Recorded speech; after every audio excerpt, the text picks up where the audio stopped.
Kami dari kelompok 2, aku Zahra Alia. Aku Denis Priscilla Jaya. Aku Kela Zafira. Aku Mais Kalisna. Aku Anissa Syabani Marwa. Aku Reza Masya. Mau sharing-sharing nih tentang kisah pemberontakan Republik Maluku Selatan yang terjadi 1950 lalu. Jadi kalian pernah denger nggak sih tentang Republik Maluku Selatan? Mungkin beberapa dari kalian udah pernah mendengar isunya ya. Jadi akar dari pemberontakan Republik Maluku Selatan ini sudah ada sejak zaman dahulu, sekitar tahun 1950-an. Kalian penasaran nggak sih kenapa pemberontakan ini bisa terjadi, bagaimana jalannya pemberontakan ini, dan dampak dari pemberontakan RMS ini? Langsung kita bahas yuk. For your information, peristiwa RMS ini terjadi sekitar tahun 1950-an atau pada tepatnya pada tanggal 25 April 1950 yang berpusat di kota Ambon dan pulau sekitarnya seperti Pulau Seram. Nah, pada tahun itu Indonesia masih berbentuk KRIS atau Republik Indonesia Serikat. Itulah mengapa ada negara bagian seperti MIT yang terdiri dari Sulawesi, Maluku, Nusa Tenggara, dan wilayah sekitarnya. Nah, masing-masing negara bagian itu memiliki pemerintahnya sendiri. Ada presiden, perdana menteri, dan parlemennya.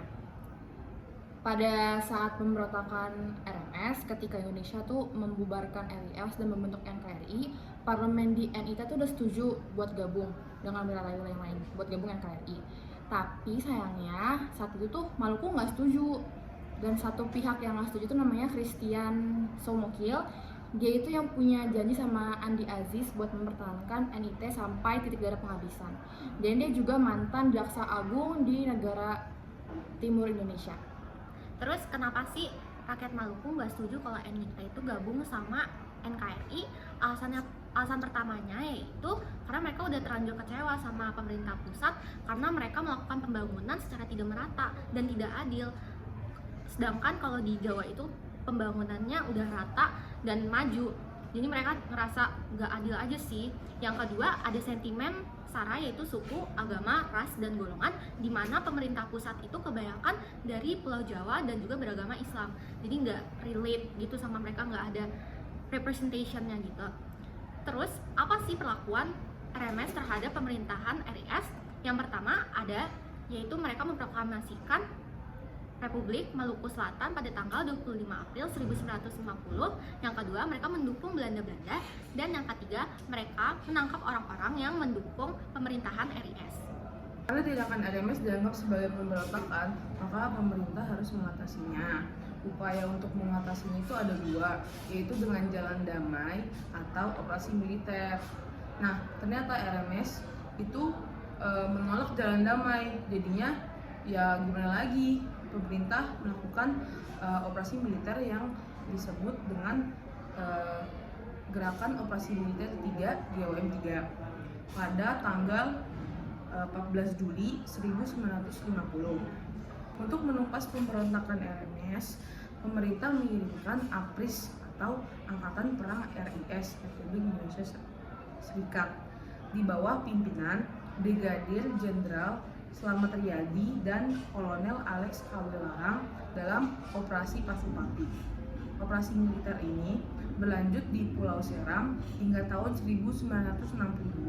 Soumokil pun berhasil ditangkap pada tanggal 12 Desember 1963 di Pulau Buru dan ditahan di Pulau Seram. Lalu ia kemudian dikirimkan ke Mahkamah Militer Luar Biasa yang ada di Jakarta. Tangkapnya Soumokil menjadi tanda bahwa pemberontakan RMS telah dimusnahkan. Hingga akhirnya Soumokil menepati janjinya pada Andi Aziz untuk terus berperang hingga titik darah penghabisan. Ia pun dijatuhkan hukuman mati dan dieksekusi pada 12 April 1966 di Pulau Obi, Halmahera Selatan. Kemudian sebagian pendukung RMS pun diangkut ke Belanda. Permasalahan RMS pun dianggap telah selesai. Tentunya banyak dampak dari pemberontakan tersebut, seperti memakan banyak korban dan terjadinya imigrasi sebagian pendukung RMS ke Belanda. Ada sekitar 15.000 jiwa rakyat Maluku yang migrasi ke Belanda, mengingat bahwa Belanda adalah basis eksternal bagi RMS. Oh iya, kalian pernah dengar gak sih pada saat itu RMS pernah kembali ke pemerintahan Indonesia loh pada tahun 2007. Pada saat itu presiden kita Bapak Susilo Bambang Yudhoyono atau yang kita kenal sebagai PSBY sedang berada di Lapangan Merdeka Kota Ambon pada tanggal 29 Juni 2007. Pada saat itu adalah Hari Keluarga Nasional atau Harganas, di mana pada saat puncak acara, pada saat itu para pemuda sedang menampilkan tarian perang atau cakalele. Nah, disusul dengan pengibaran bendera RMS. Panik gak sih kalau tiba-tiba ada pengibaran bendera RMS? Setelah 2 tahun dari kejadian tersebut, RMS kembali lagi untuk menuntut pemerintahan Indonesia melalui Pengadilan Den Haag Belanda, di mana RMS menuntut Indonesia bahwa Indonesia melanggar HAM atau hak asasi manusia yang dilakukan oleh pemerintahan Indonesia kepada aktivis RMS.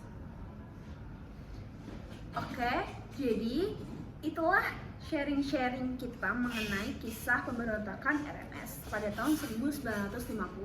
Semoga sharing-sharing yang kita kasih ke kalian bermanfaat ya guys. Thanks for watching. Stay tuned in the next video. Bye!